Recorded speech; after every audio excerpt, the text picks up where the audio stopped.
Jumbo, everybody. Habari gani. Tonight is Kuumba night, and I have a tremendous surprise in store for you. The young lady who is joining me this evening is a local creative and martial artist. She is a multifaceted young entrepreneur and world traveler, and I am going to cut with the bio there and dispense with formalities and just introduce you to my dear friend, Sage Battle. Habari gani. Hello, hello. Thank you so much for having me. This is such a wonderful opportunity. It's night 6. I'm feeling good. It's tremendous. We have had some excellent speakers. We have had some really some pivotal conversations. Some stuff has come out in the wash, and I'm super duper excited about this year's Kwanzaa celebration. Having done this a couple of years, it just keeps getting better, and I'm thrilled that I have you. I was able to wrangle some top-notch guests at the last minute, and I'm so glad that you decided to take a moment to celebrate Kwanzaa with us. Of course, thank you for having me. I think it's something that I wanted to incorporate in my life way more. I'm 25, and I think the mass majority of the exposure I've had to Kwanzaa has really been when I was younger. And because I've traveled so much from when I was 16. A lot of the holidays and routine things that I do with my family really happened when I was younger. And so it's been a while since I've been around a candle lighting, but this year I think in more ways than one have yielded lots of candles being lit. And I'm so glad that I have this opportunity to, speak to things in my life and how Kwanzaa is very impactful. I love it. So let's start with your youth. Let's start with your previous exposure to Kwanzaa. Where have you met Kwanzaa, and what has it meant to you in the past, and perhaps how is that shifting as we move forward? Absolutely. So growing up in an African-American household, I think it started with the children's books. It really did. My parents read to me every single night before I went to bed. And maybe that's where everything started, having an imagination and being exposed to different things or themes. But it really started with the children's books. It's this is Kwanzaa.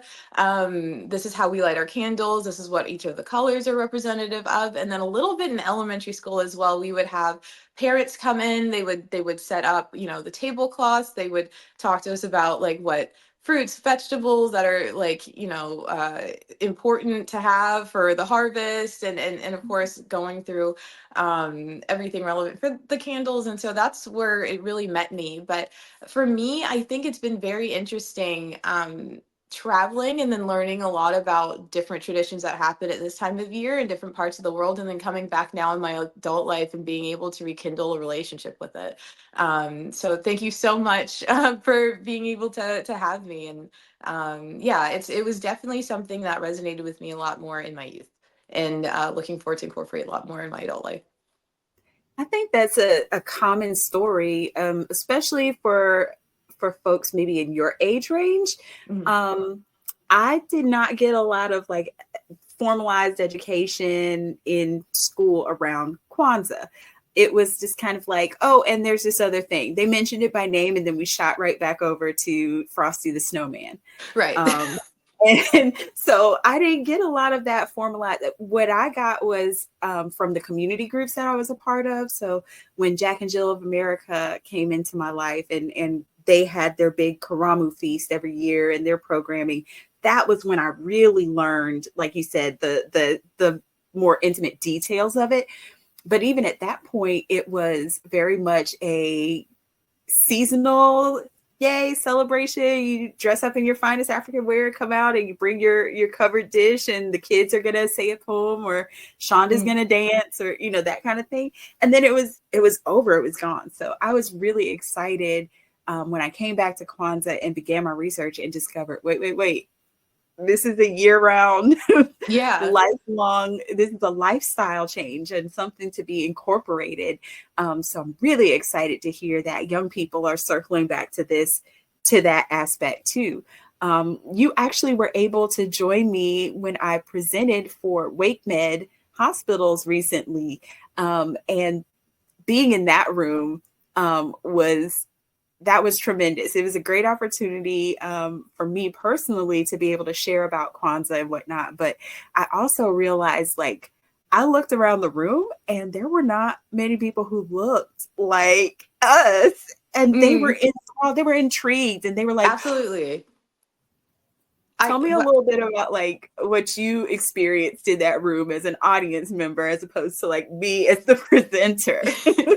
Well, first and foremost, I want to say you're a wonderful presenter, speaker, and Thank educator. you. I think it's not by coincidence that everybody was locked in. Like, even though, despite, I have a connection to this, but like for people that may have never actually learned or had, any opportunities to like listen to what about Kwanzaa is about in a very, you know, uh, articulate way, in a very like by design, like a very dedicated experience for learning about Kwanzaa. Like, it's not by accident that everybody was intrigued, and it's because of you and how you presented everything. But of course, beyond that, the principles are things that I think resonate with everyone across, cultural barriers.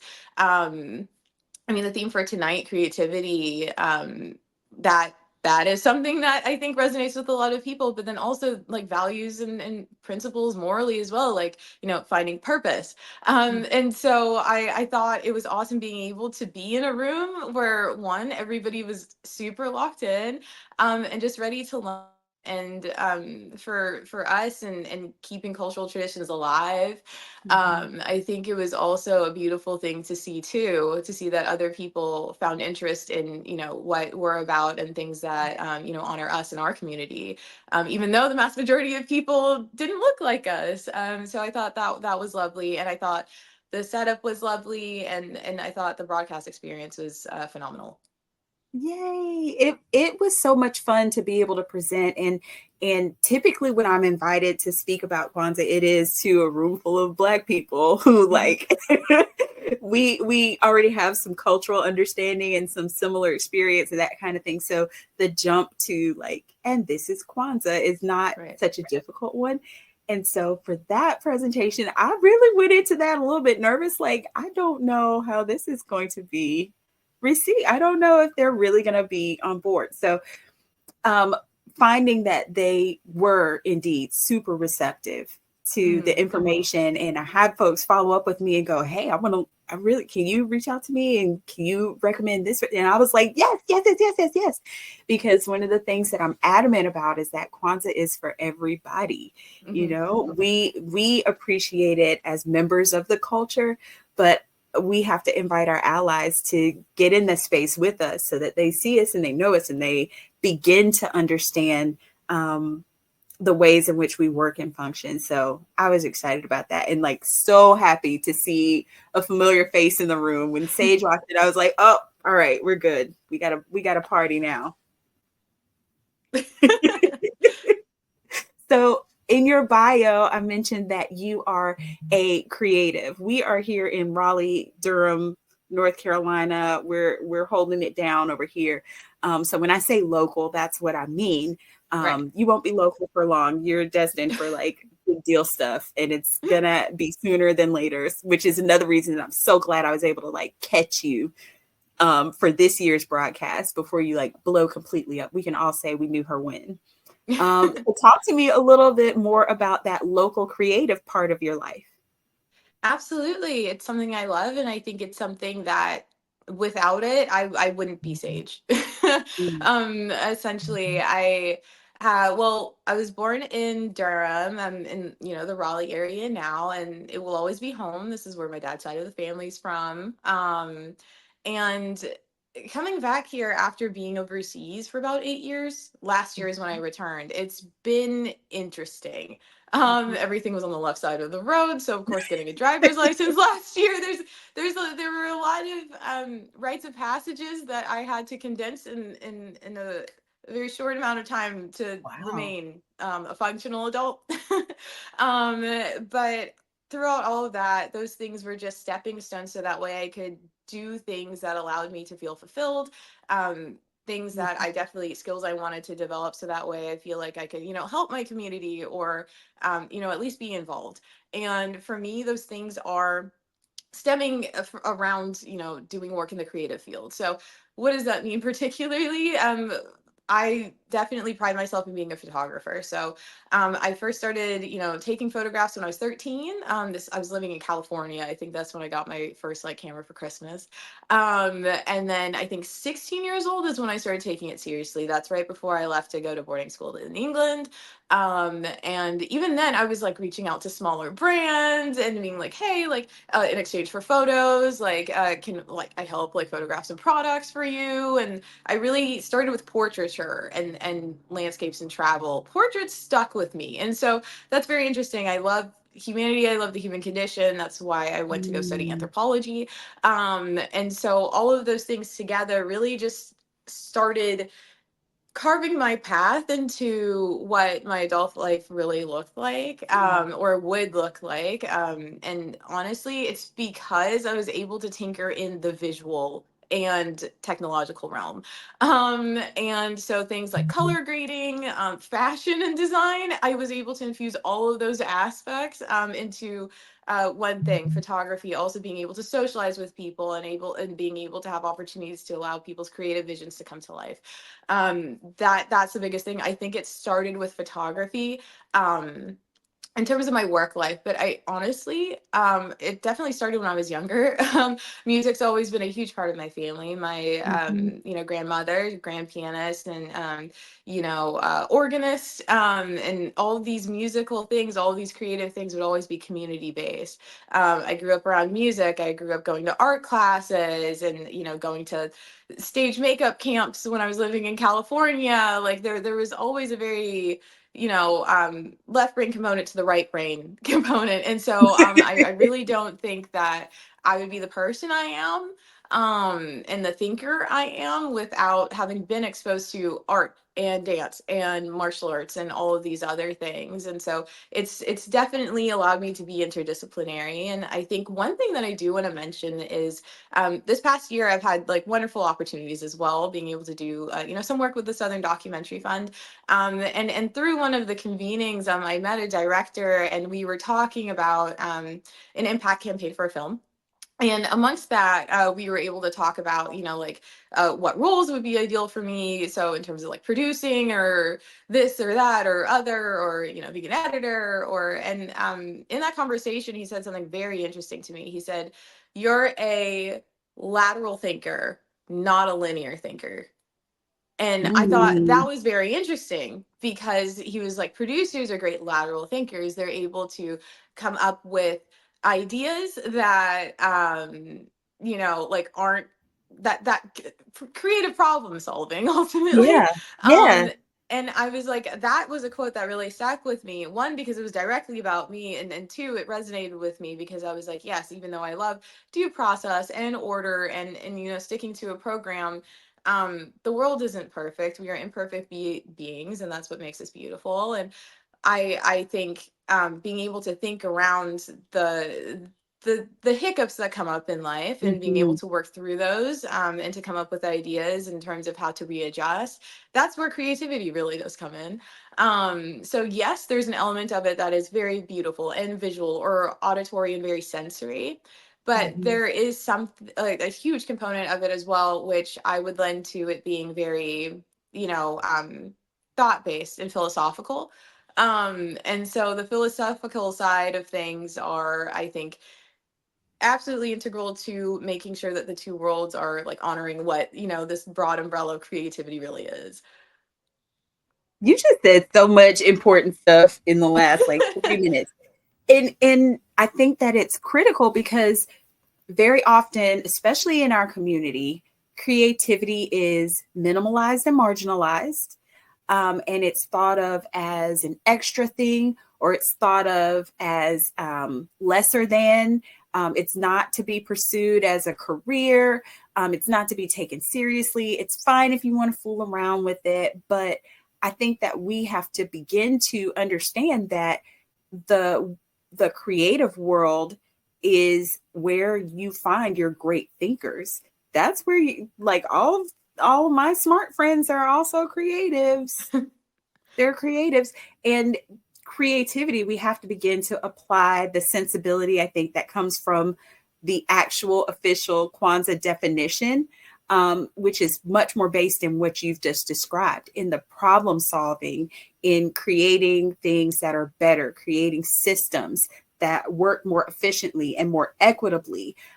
In creativity, we have the opportunity to improve our world. It's not just singing and dancing and painting pretty pictures and taking photographs. All of that translates, like you said, back to humanity and to the human condition. And I think we have to like apply um, more consciousness to that. And I think that will create in our community, especially, a situation where we are able to empower our kids to embrace their creativity and feel safe in pursuing that creative field or creative, they're going to have jobs that we never imagined were jobs. Absolutely. And so, like, encouraging them to get that 9 to 5 and get that steady job, or be a doctor, lawyer, Indian chief. You got to be a professor. You got to da da da da da.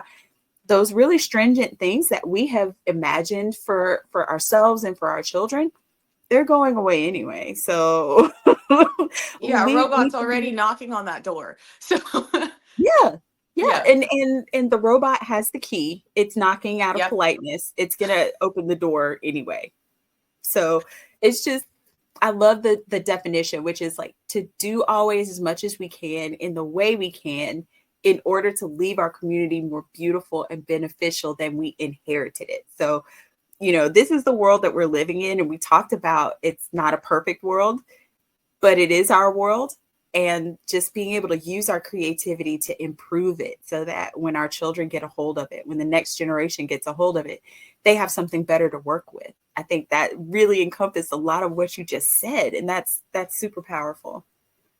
Yeah, I think it's lovely because that's something that I was told in high school. Like the mass majority of jobs that are going to be available when you get out of college, like we don't even know what those are yet. And we are in a very interesting cultural and political landscape where we have to deal with Hmm. AI. One being a tool that it does assist us in automating certain processes, but also it does eliminate a lot of our day-to-day routine things that we have been so programmed to Yeah. honor in society since Hmm. the 50s, since the 40s, since the dawn of humanity. And so we saw a shift away from artisanship to like vocational jobs. And now we're kind of seeing a little bit more of a shift. We need ideas because We of do. course, like with AI, like we have to train these thought systems, and we have to train them in a creative way to be adaptable. And so being able to teach those attributes and being able to uphold the principles of like Kwanzaa in our day-to-day lives, will ultimately teach us to better, engage with the world and what our futures will look like. And there's something that is so, I love symbolism. There's Yep. something Yep. so Yep. warm about a candle. There's something so inspirational and hopeful about lighting a candle. This is a time for reflection about, meditating on what we've been through, and ultimately about being in a space where we're in community and being able to draft what our future wants to look like by design. And so I think it's very lovely that we have these spaces. And it's such a creative question, or It is. anyway, like how do we leave our community more beautiful and beneficial in the way that we inherited it? And for me, one, being able to be well, I think that is the first thing. And for me to Hmm. be well, I have to be in tune with my strengths and also being able to uplift others. Like for me, sure, I do consider myself to be good at what I do in terms of photography and being creative I and will vouch for networking that. and talking with Hmm. people. And then even in the more physical realm of what I do, like creatively with stunts and martial arts, so taekwondo, or the little bits of MMA or capoeira I've done. Like, while those things, like you said, may not, be like, yes, grow up and be a martial artist, that may not be super, schools aren't like condoning that. In fact, they're de-incentivized, and like also arts programs aren't getting Yeah. funding anymore. And those are such important Hmm. outlets for our translators in our communities. Art is translation, right? I That's love something that. I truly do believe. And so yeah, so like even with martial arts, there is a means of me being able to be amongst youth and also like give my experience. What is travel and gaining all this knowledge without, coming back and being able to teach others? That's something that I do hold near and dear. And while I have my more, I guess, structured, check boxes of what I want out of my martial arts career and what I would like out of being like a stunt performer or an actress, like, sure, I have those things, but Mhm. ultimately it's about being able to produce in a manner that paves the way for, more women of color, more people ultimately that just want to be authentic. That is my baseline. And so how do we do that creatively? It's about, thinking outside of the box, not necessarily doing what everyone else is doing. And sometimes, and that's not even to blame other people, we do live in a society where you are told like you have to do this, Yeah. or else you have to become a doctor, in order to even just support yourself. Mhm. Or Mhm. you need to become a doctor because we need these people in society. And while that's true, not everybody can be a doctor. And maybe you're able to help more people and have more reach through what you're doing as a painter, Mhm. or being a Mhm. storyteller or a poet or a martial artist. Just being able to show up and be well and be a representative of who you are and what you encapsulate and be well and speak truth to power. I think that is something, just being able to bask in inspiration and live authentically is something that I think creativity really does assist you in being and being stronger. I think that that sensibility around being well, because even doctors need Hmm. an outlet. You can't operate all day. Right. You can't diagnose all day. You can't read charts all day. Yeah, it's not Even sustainable. doctors need an opportunity to like escape into some other world, into some other space, whether that is through maybe they are an artist or maybe Hmm. they play the piano. I know lots of doctors who turn to music or art, and there's lots of layers to that conversation. And it's not by Um, accident. You're exercising different parts of your brain. And yeah, on top of that, like things that we see as creative, like it's not as if those aren't things that are healthy. These are things that, again, help in a well rounded life. If you're doing one thing, like you said, if you're reading charts all day, you're going to become a chart. yeah, yeah. If Will you turn right like into a work yourself spreadsheet. to exhaustion or spreadsheet, yep, Excel. So if you work yourself to exhaustion, then unfortunately you also do become a statistic. So I will always encourage people to look at things like, oh, like, okay, you love reading, you love debate, you love doing very like, technical things. Like, how about something that you never would have thought about before? Like, oh, like how about a pottery class? Yeah, Just to see how you would like it. And of course, things that maybe like painting or dancing aren't for everyone. However, it does challenge you to understand yourself in a way that maybe you wouldn't have had to before, because we're so stuck in our routines. So yeah. creativity really is the hat that we're able to wear, to kind of like change our appearance a little bit to see, Mhm. like I'm working with this metaphor, but It's a gele. It's a gele. creativity is an additional layer to who we are, and it does challenge our thinking. Yeah, I get And that. the more we're able to explore, the more we're able to learn about ourselves, to be stronger, to help other Mhm. people. So it is a very, it's a very It's cyclical. circular. Yeah. Yeah, it's cyclical. And you know, I know that when I am feeling creatively satisfied and creatively fulfilled, I'm so much better able to do that day-to-day grind, and sometimes I'm able to apply that creativity to the day-to-day grind, and just like getting my kid out of bed. Sometimes I have found that if I do it with a song, it's Hmm. it's little things. It's little things. You don't have to you don't have to write the next great American novel, but if you can like get some of those thoughts off your head, then you're in a better place than you started. Right. And everyone hates washing the dishes, but if you turn it into a light show, like putting those things on autopilot while also enjoying a vibe, like it Right? also creates good memories as well. Yeah.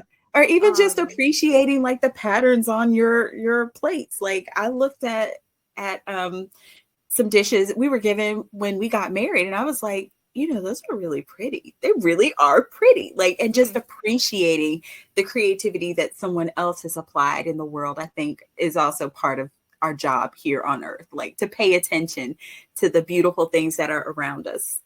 Yeah, absolutely. And, creativity and, education. So like when you've touched on like, oh, leaving a legacy, and these are the things we leave behind as well. So the things we Yeah. create are the things we leave behind. And even like for what we're encountering now and trying to reimagine histories, Yeah.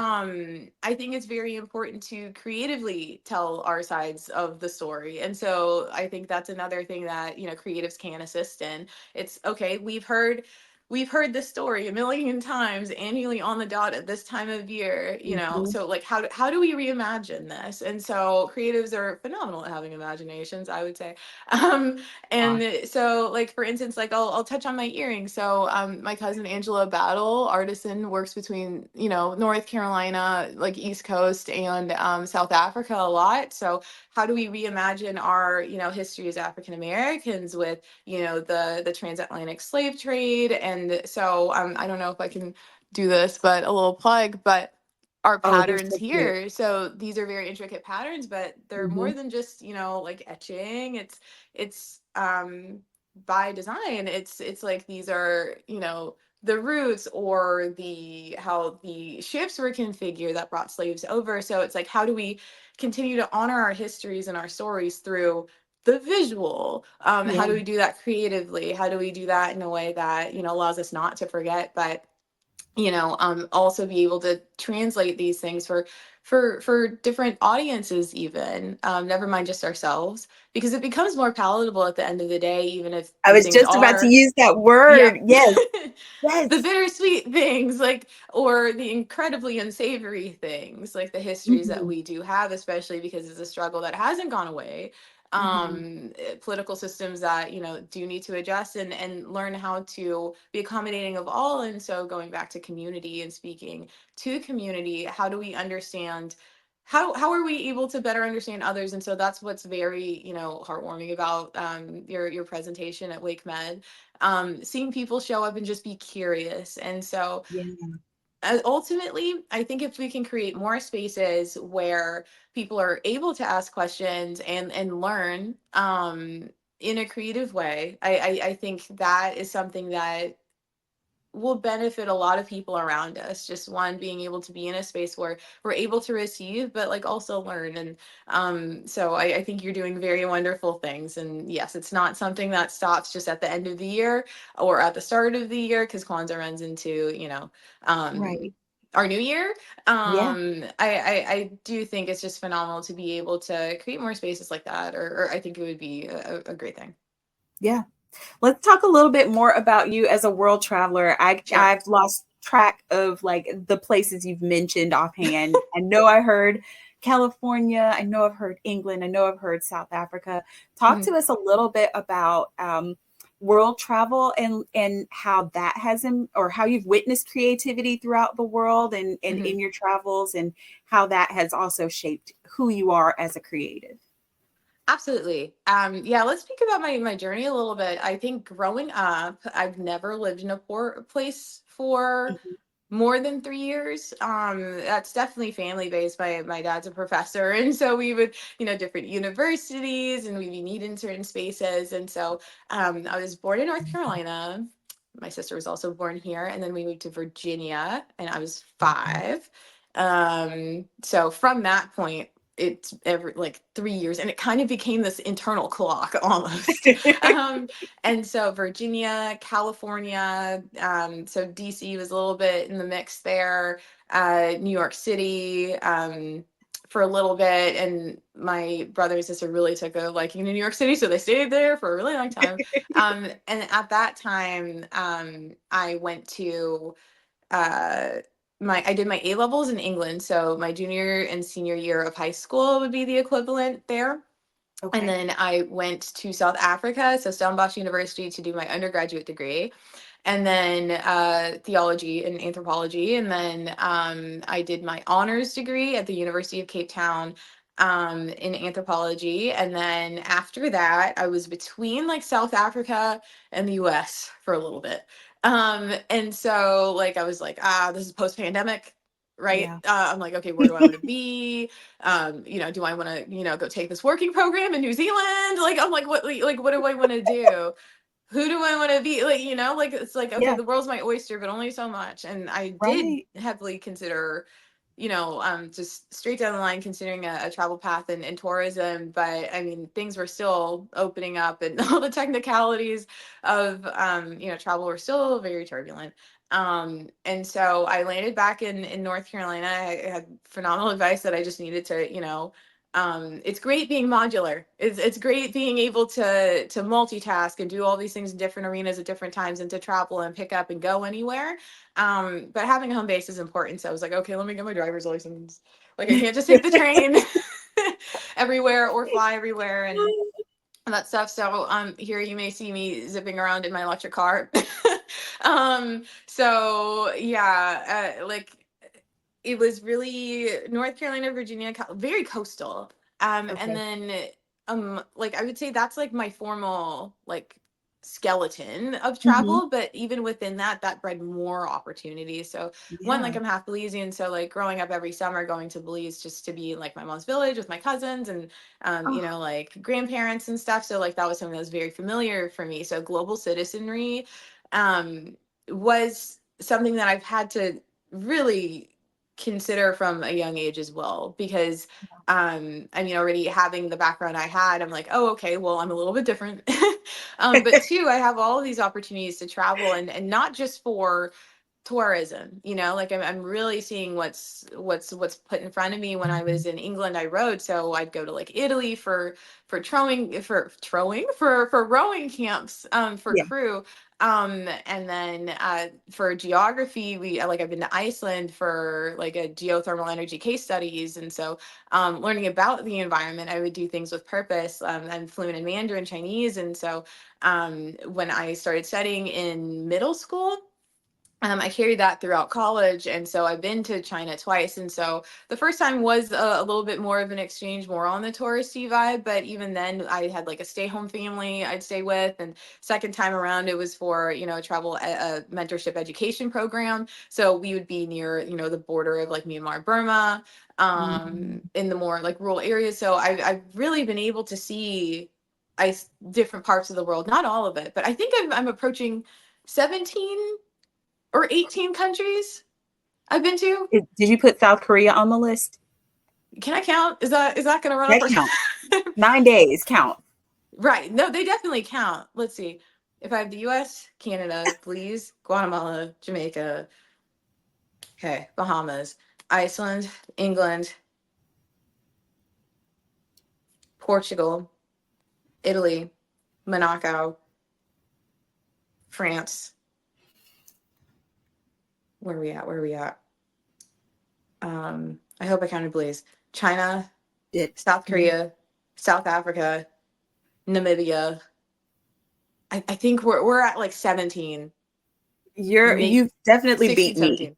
You've definitely beat me. And Yeah. probably a lot of people watching. So, like, world traveler, I don't just like throw that out there lightly. Like, you have honestly navigated the globe, and you've done a lot of it on your own, which I think Yes. is really, really brave, and something that we have been told to shy away from, or you know, lots of Black people have discomfort with like global travel and how will I be Yep. received and how will I Yeah. be able to navigate and those kinds of things.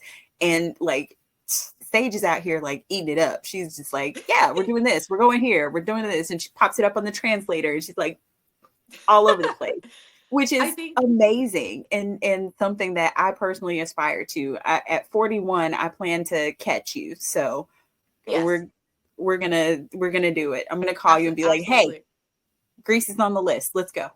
And you're right. I think a lot of people are taught to be, afraid. And Hmm. there are lots of very reasonable um there's lots of reasons to be, honestly. Mhm. Mhm. We live in an unpredictable world and society, and us as, like, human animals, like, we're afraid of what we don't know, Mhm. instinctually. But I think throughout all of that travel, if I could communicate like one thing, and it would be about fear. It's, if you're afraid of the world will be afraid of you. Mm. And lots of things happen to people of different cultures, backgrounds. African Americans, we've been through the ringer with, slavery, segregation, being exlocated, and then all of a sudden not, being in literally a geographical environment that is like Yeah. suited for us, Yeah.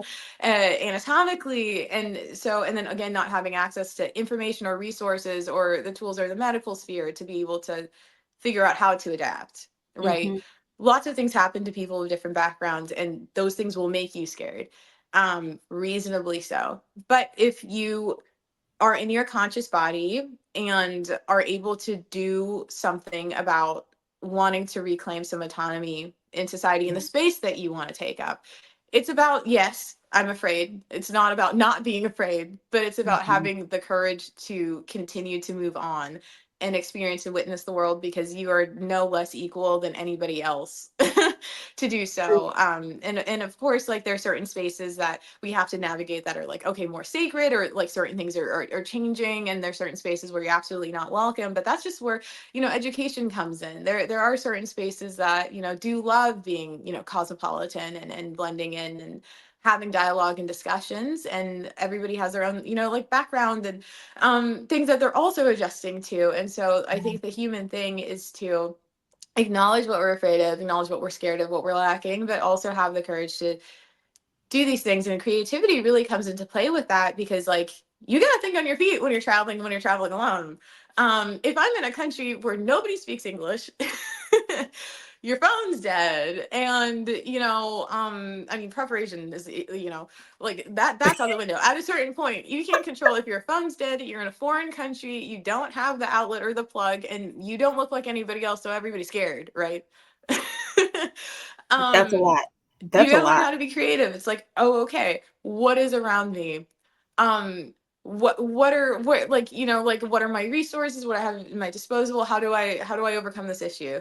Yeah. And, how do I get home? Like, how do I do these certain things? Or, okay, maybe I have to craft a presentation. I'm in a different country. How do I make sure this resonates with people in the same way that it Mhm. resonates with me, or at least in a very similar thing? And so it's research, and it's really about having an open heart, and learning about other people, and learning about what matters to other people too, Yeah. because through that you're able to learn the language, um, of what people understand. What are universal languages, right? Like Yeah. art, like working through symbolism. Uh-huh.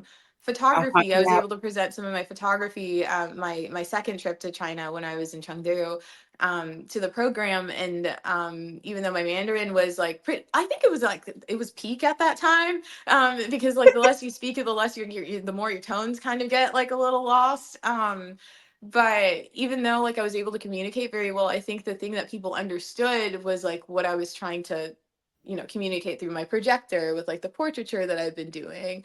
And so it's stuff like that, and other universal languages. So, like, some of the, it's not just like, like, photography, dance, Mhm. painting. It can be like comedy, like humor is a universal language. It is. It is. And so just different means of being able to bridge, the gap, because yes, there are different kinds of learning, and Mhm. there's different learning styles too. So how about we appeal to all of them? I've always been an advocate of, like, sensory presentations, Yeah. extra textual tradition. And I think, one, it's to for me, I want to honor oral tradition a little bit more. That's Yes. something that is very central in African tradition, and something that, yes, we honor textual tradition. I'm not trying to say we should abandon it. There's so much value and merit to it. But at the Mhm. same time, if we are able to honor other traditions, there are other, again, like, parts of our brains that we can begin to develop as well, and honor, and again, creative thinking, and, Mhm. critical thinking, and just being able to communicate and deal with what's in front of us. and sorting sensory information. I think that's another pro. And Yes. yeah, being in spaces where yes, like, okay, how do we communicate ecological decline for an audience that has just Yeah, listened to a presentation for 4 hours? Like, how do we do that and keep people engaged? And it's like, sure, like, how about we actually have something kinesthetic? Like, how about we appeal to kinesthetic literacy, or like we actually right. have people like build, like biomes and everything in front of us. So like, how about we experiment with these ideas? And so it goes back to creativity. It comes back to tolerance as well. Tolerance for ideas that, may make no sense to us, that we may be afraid to embark on because we can't believe in it, or like we don't know what it's going to look like, or we don't believe like something is going to amount. It's about having the space to try in a very like and figure out like what's feasible and all that. I agree. I'm able And I to think that in, go ahead. Oh no, we're good. I think my connection, let me Okay. just check on that. Okay, we're good. Yes. Good stuff. Um, so yeah, I would agree with that. And what I would add to that is I think that we have we have got to break from this mold of like the way we do school, the way we do education, the way we expect people to work, this like factory Mm-hmm. mentality, sit in your seat, face forward and do the things and you hammer. We've got to break free from some of that and allow ourselves the space and the opportunity to just consider that Mm-hmm.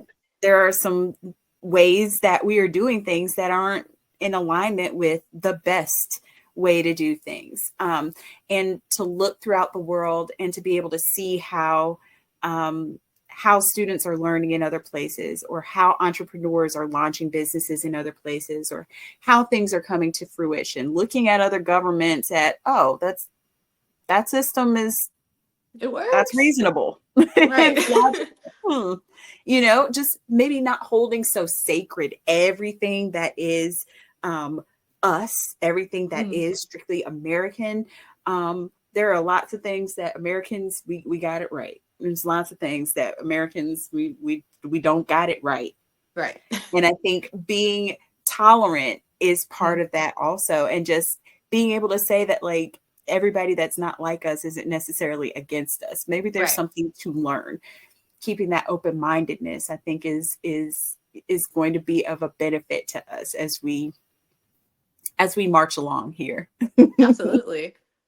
So let's talk a little bit about your martial arts Mhm. and how that has blossomed and developed, because it's wild. Your artistry is how we actually met.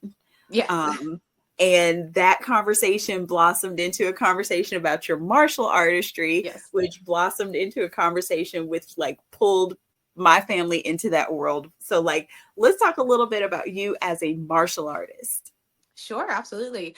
I started martial arts when I was 12 years old. I started at Lee Brothers Taekwondo in Raleigh.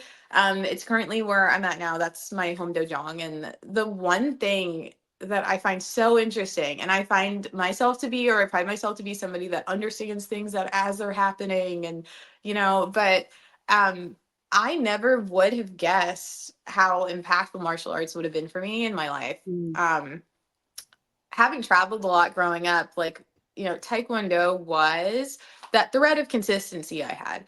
Every day mm. after school, I'm going to Taekwondo. And of course, I did school sports and, I did ballet growing up. I did contemporary growing like I did, all sorts of soccer, basketball, all of them.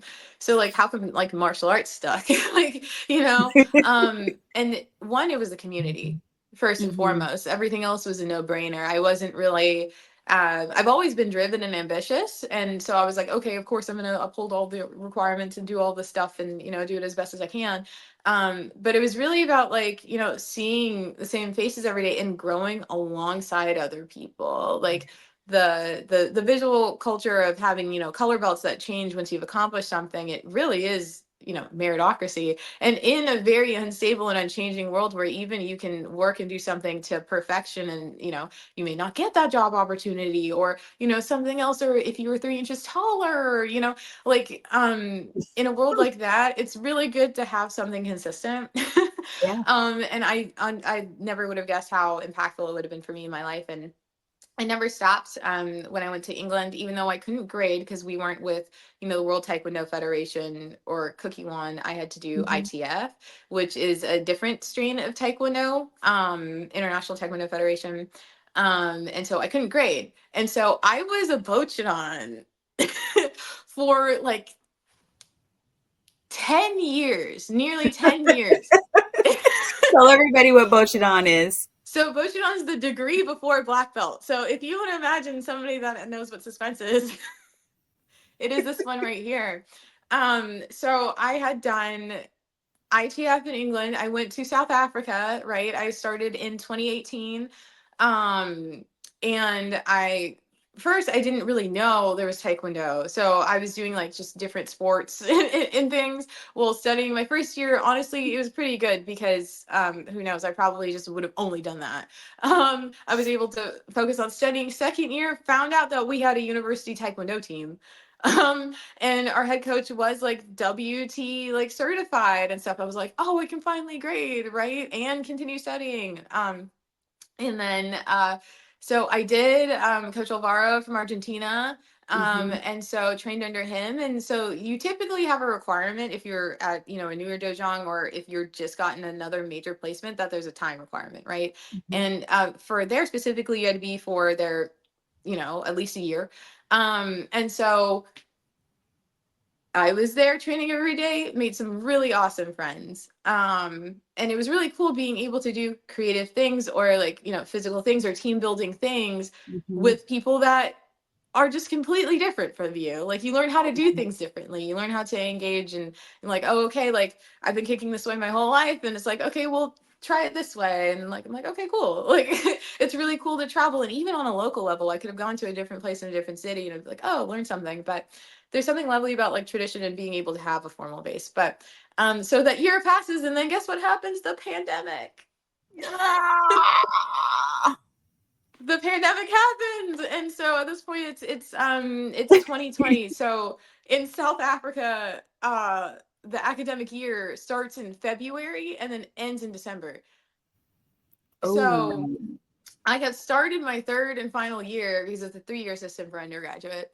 I started my final year and I'm about like a month in, I'm in practice, it's all good. And then the pandemic hits and I'm like, oh, there we are. And And I was in South Africa for the whole lockdown season. I went back at the end of the year. I wasn't able to get a flight back, and then also I was in a studio space, so like there wasn't anything too immediate or drastic for me. I was able to isolate properly. South Africa had a very intense lockdown, and so I was just kind of doing like home workouts with my friend in the Netherlands, and like from like my studio space, kind of going crazy like everybody else. And then 2021 rolls around, so I do end up being able to come back after to UCT for my honors. Mhm. And I was looking for Taekwondo. It's very interesting. Like every single time I get off a plane, I'm looking for Where's the dojang? where's the dojang. If I find the dojang, It was I'm gonna be so okay. ingrained. If I find the Where is dojang. the space, right? And then it was again ITF, so I can grade. And so 21, 2022, I'm going between, South Africa, finalizing some things, trying to fly my dog over. Again, COVID restrictions made everything. The dog. Oh. Yeah, my little Sharpei, his name is Monk. And in New York City, and a Taekwondo Dojang, WT again, Cookie One, certified, the whole thing, opened down the road from where I was in Manhattan. And so I started going in there, but then of course we had the year requirement. And so it's 2022 at this point. um, and like I'm like, okay, cool, I'm going in. It's a lot of fun, lovely people, will ever be thankful for, all of my instructors there. And then it's around 2023, around April of 2023 Mhm. is like when I came back down here because I was between New York and here. And I was like, yep, it's time to hunker down. Yeah. Like travel is great, but again, it's time to like refine and be grounded in something. Yeah.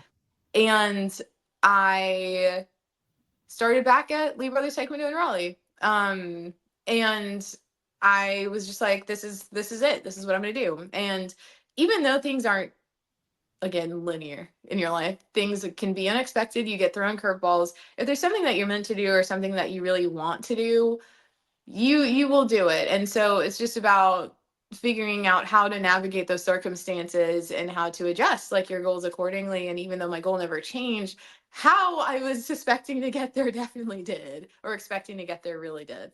And even then, like when I signed up, like I was in a terrible car accident that night, like the day that I did leave. And so like I was in the hospital, like I was like, oh, this isn't good. I was training Muay Stage. Thai as well. I was heavily training Muay Thai and Taekwondo, so I was cross training. And I was out of martial arts completely. And in that recuperative time, I really realized I was like, okay, one, like, sure, I really enjoy this, but two, like, it's kind of a part of my life. Like, I can't. It's always when you're in absence of something, Mhm. you're finding out how connected you really are to said things. And I was Mhm. like, it's not by accident that every single time I've tried to accomplish something that really means something to me, I've been major caveat, or like, Yeah. um That deferral. a wrench has been thrown in the works, and I'm like, it's Yes. not going to stop me. So I think my martial arts story has been one of resilience. And even though the travel and stuff is fun, right? Like that's all good. But like when you do have unsavory things happen to you, it's like, you just kind of like, luckily it wasn't anything too crazy. I didn't like, break anything, but I had major bruising. Um, but being able to just like pick myself up from, like my bootstraps and keep it going is Yeah. something that honestly martial arts taught me. Being able to like Wow. deal with things that, okay, maybe I'm not good at this first, but the more I apply myself and the more I'm simply just in this space and able to learn from other people, I will figure out how to do something. I will figure out how to achieve these things. And I just had my candlelighting ceremony last week, Monday, where I was awarded my belt. The exams are done in November. And so it was just very lovely to travel, honestly, immediately after that to see, South Korea with you, and learn all about like, where everything came from, and being Yeah. able to see, the Cooking One team, and the university, like Yongin University, and the friends that I was able to make there in that very brief time, and how they structure things and do things. It gives you a platform for, or it gives you a space to just deal with different stimuli and then just again Mhm. become inspired. And so like it's definitely not the end, it's the beginning, but it's in my, what I embody and what I represent is something that I want to do for other people. Like I'm really passionate about working with women, and working with people that really want to challenge themselves or are just growing ultimately. Growing to challenge enough, and that's not something you It necessarily is. have any control over. I like working with people because like I love being that person to be like, oh hey, have you thought about, or like, what about Mhm. this? Because Mhm. I've been in that space. And so what is our community without leadership or people that can speak to different things? And Yeah. even though I am still young, I'm 25, um I'm looking forward to being able to like navigate the world and learn. And hopefully I have, well, I not even hopefully, like I have people like you that are in my life to shed your wisdom down. And I don't think it's ironic, but I think it's very interesting that my name is Sage, and in French that's Sage, which is wisdom. My parents are very intentional with our name picking. My sister's name is Bliss, and we different Mhm. values.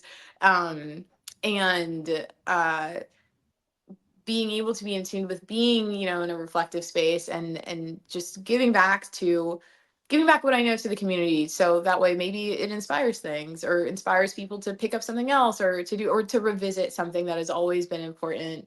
And martial arts people do give up, a lot of people give up, before black belt, um for different reasons. And I just Mhm. want to say, like, you're never too old to get back into to dance, or taekwondo. And like maybe, okay, maybe you're like in your 50s or a little bit older and your knees hurt, but you can always find alterations. Like, you should have hope for yourself, because You know, it starts with you. It does. Even though I'm very community based, like I do care about like individualism. It's like if you can't treat yourself with, you know, hope or kindness, or give yourself the allowance or the space to allow growth, it's going to be hard to expect that from the world, or to enforce that from the Mhm. world. So yes. That's, yeah, to insist on it, to Mm, insist on the fact that somebody else be patient with you while you figure things out, right. you know? Um, and you used the word ironically, but you were like excited about having me in your life and some wisdom and whatever. But I'm so thrilled that I have you in my life because you have a totally different worldview and a set of experiences, and you have them early on. And I just feel so honored and excited that you're not only in my life but in my daughter's life, Mm. and that she has Auntie Sage to look up to, and you know there are going to be things that you have in your back pocket that I don't, and I'm going to be like, let's call Auntie Sage and see what she has to say about it. Let's see what she's thinking. And just having you as part of our village is tremendous. And we're so excited. Um, Not Before we wrap up, one thing that I am asking of all of our guests is to just sort of reflect on this year's official Kwanzaa theme. The founder of Kwanzaa, Dr. Milana Karenga, every year has an official message, an annual message that goes out. And the title, the theme that he's given us this year as we celebrate internationally is Celebrating Kwanzaa in Difficult and Demanding Times, Lifting Up the Light That Lasts. So I've just been checking in with all of our guests. How does that theme strike you? And where do you see the opportunity to lift up the light of Kwanzaa and help us to perpetuate the holiday, or even just, you know, as a starter, like how has Kwanzaa been around this long? We've been doing this for more than 50 years. So, Mhm. you know, just let's touch on that theme for a little bit and see where that leads us. Absolutely. So yes, we could go into political shifts. You know, we've got global warming. These are difficult times environmentally. Socially, these are difficult times. For me personally, winter is not a good month. um I have seasonal affective disorder and I'm very sensitive to a lack of sunlight. And this is the time of the year where things get tough. They really do. But it's also a time for like reflection. Everything's slower, right? We've had our Mhm. harvest celebration, like Yeah. we've had, Yeah. you know, or at least regionally, and you know, like North Carolina and stuff. And so Yeah. now it's like, things are getting a little barren. They're really cold. Like it's time for self-doubt, right? Like I'm a human too. And I'm like, okay, how come like the most interesting celebratory times happen when it's cold Yeah. for me? So Yeah. like it's like, yeah, this is tricky. You're confined where you're inside a lot more. Like I'm such a summer baby, but like I think celebrating Kwanzaa in a difficult time, one is what something I spoke on a little bit earlier, is it's why it's absolutely needed, and that's why it needs to happen now. We need to have a space to remind ourselves about our values, Yeah. and also at the end of the year it's important to take time to, you know, listen, to do the research and processing, so that way we can, Mhm. you know, set our goals and aspirations for the next year, to be in alignment with what we really want to achieve. And so celebrating Kwanzaa in difficult and demanding times, yes, it's bittersweet, but ultimately it just reminds us that we should have hope, Yeah. and that we should absolutely um, make intentional spaces for a hopeful dialogue, and to remind ourselves that this isn't temporary. Like you said, it's like, oh, how's Kwanzaa gone on so long? It's like, yeah, it's like it's this is substantial now. Like this Yeah. is routine. This is part of culture. This is, you know, like we're the ancestors now. So like like like it's important to see and treat it like we have a trajectory as well. Like Yeah. Ooh, that's good. what where am I at right now, and the checkpoints and rites of passages. Like for me, again, getting my black belt, huge rites of passage, and of course other things like getting my college degrees and stuff. But um seeing Kwanzaa as a communal rites of passage every single year is like Mhm. awesome too.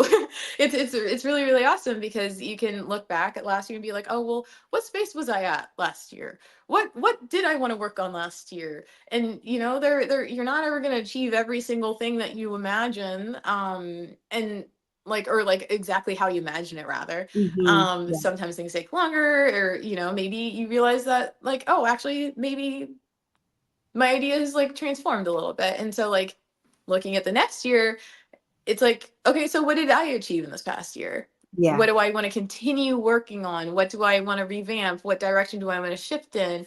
What can I do more of on? And so I think Kwanzaa is a wonderful meditative piece, in addition to it being a lovely cultural celebration of, you know, our peers in our family and the people in our tribe. Yeah. Ooh, I love that. And I think that is what resonated with me. So you talked about the pandemic. The pandemic, I was in here stir crazy. I had Carly was not yet 2. I She had was a new young, right? baby, Yeah. So I that's the had a terrible new twos. baby in the house, and I was like, I was just I was feeling the void of all of the celebration. And I'm like you, the winter is not my it's not my best time. That's not where I thrive. Mhm. Um, and so being trapped inside, it's winter. There was a lot. I I was thinking back to like the moments that made me happy and the times that I was excited about Christmas and this and the other. I was like, well, Christmas is that one day, and then we're done with Christmas. And in going back and touching back on Kwanzaa, I found exactly what you just articulated. This ability to meditate on where I am, how I've done, how I know I set this as a goal. Did I get close? Did I hit it? Did I surpass it? Um, just really being able to carve out a space that allowed me to rekindle and retouch and retie with not only my community but with my ancestors. And Mhm. it just Kwanzaa has served me well, and I know that it can serve others in that same way, which is why I'm so passionate about educating people on Kwanzaa and sharing it with them. My Kwanzaa 365 training that's on my website Mhm. is absolutely phenomenal because it has a planner and like a journaling section. The OG book that I wrote, Your Guide to a Kwanzaa Celebration, also Mhm. has a section in the back that has like some specific questions and some prompts and things for you to actually think about that make this less of the abstraction of like a beautiful candle lighting ceremony and those kinds of things, and Mm. more tangible in the sense of, am I doing everything I can in my own household to promote unity? Am I working with my spouse or with my family as closely as I can? You know, those kinds of things that really just tie it back to um, a level that makes it an essential part of your functioning on a daily basis. So I'm excited. Um, that's what I have. Do you have any closing thoughts, some things that you want to just bring to the surface or help us to think about? I just want to encourage everybody, and hopefully, this is I'm setting the scene. They have printed or ordered your resources that they found on your website. You know, like they're going through everything by design, and you know, like I just want to encourage everybody to, for everything that they know they want to achieve or work on or reflect on, think about an alternative method of like how to do that creatively. Like and like what's it may seem daunting, but like how do I implement this in my life, but you know, through a different means. You Mhm. know, it's like, oh, okay, well, I, you know, like let's say fitness, right? Like, oh, okay, I want to get fit. And then an idea is like, well, let me just go to the gym, right? Like that's it's a very step process. It's something that works, you know what I mean? But how do you doing it creatively may like, you know, ignite a different kind of passion. It's like, okay, let me try to get fit, but maybe through Zumba. Or let me try a dance class or like something different that will allow you to like think outside of the box about fitness Or because maybe um Taekwondo. or taekwondo or martial arts or muay thai, you know.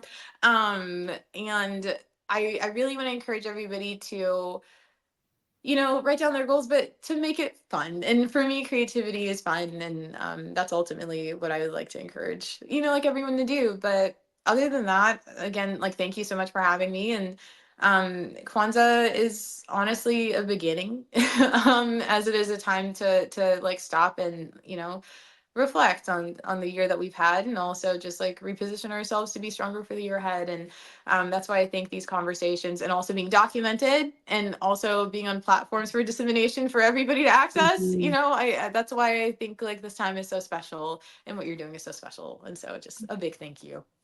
Oh, I'm excited. So, one last thing, tell us where we can find you and connect with you on social media if we want to follow up, because I know they're going to want to follow up and learn more Sure. about you and all the cool things you're doing. Tell us where to find you. Absolutely. I'm a big Instagram person. I'm working on doing some like short pieces for my YouTube channel. But you can find me on Instagram at Sageology, SAGEIOLOGY. It's kind of like a pun. It's like if you think of like, oh, okay, like biology, or, you know, like like the study of, it's like the study of sage. But I I inserted an love I, that. like I guess it wasn't available or something. And then my photography, a lot of my photography work, jadejaguarmedia.com. You can find my portfolios there, and then Instagram as well, Jade Jaguar Media. And then if you need to find me, like I do, like do a lot digitally. And so definitely website, social media, Instagram, Facebook, Sage Battle. And yeah, like you can find me online, and keep up with my travels, or my work, or my martial arts, or, you know, stunts, or anything I'm really doing in the creative arena, online. And of course, yeah. I love it. Thank you so much for spending just a few moments with us this Kwanzaa for night 6 on Kuumba. We're thinking about creativity, and you truly embody that. I'm Oh, so thank you. thrilled that everybody has gotten a chance to hear from you, and that we are going to follow up and connect with you. You can also follow up and connect with me at flow.page/livingkwanzaa. That's where you will find all of my information and all of my resources, even the presentation that I gave for Wake Med that we referenced earlier in Mm. our conversation. So I'm so excited. We have another night for you in store. Please, please, please be back here 7 o'clock tomorrow night, and we will be closing out our Kwanzaa celebration with a conversation on faith, on Imani. I'm so excited about that. I have been intentional about like not telling who's on the next night, because I want you guys to come back and see for yourselves. So join us tomorrow night at 7 o'clock right here. We are so excited, and we wish you a very joyous Kwanzaa. Good night, everybody.